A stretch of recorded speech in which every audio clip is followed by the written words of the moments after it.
En France, on adore l'IA, mais on a honte de l'utiliser. Selon le baromètre annuel du gouvernement publié en début de semaine, 48% des Français avaient déjà utilisé des outils d'IA en 2025. C'est 2 fois plus qu'il y a 2 ans.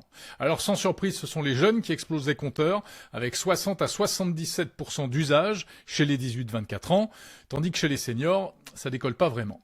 De l'IA, pour quoi faire? Eh bien, principalement pour écrire et pour traduire, et aussi pour trouver des idées, pour créer du contenu et pour coder.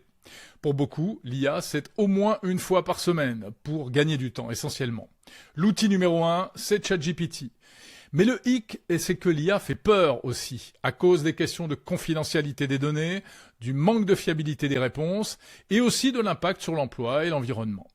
Enfin, dans certains cas, eh bien, le fait d'écrire avec une IA aurait un effet repoussoir, notamment dans les médias. On guette les traces d'IA dans les articles, les tics de langage de ChatGPT.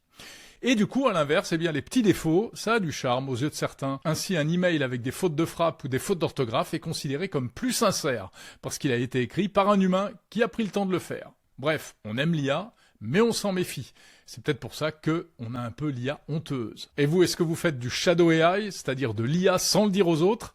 Pour en parler, pour en savoir plus, rendez-vous sur Monde Numérique.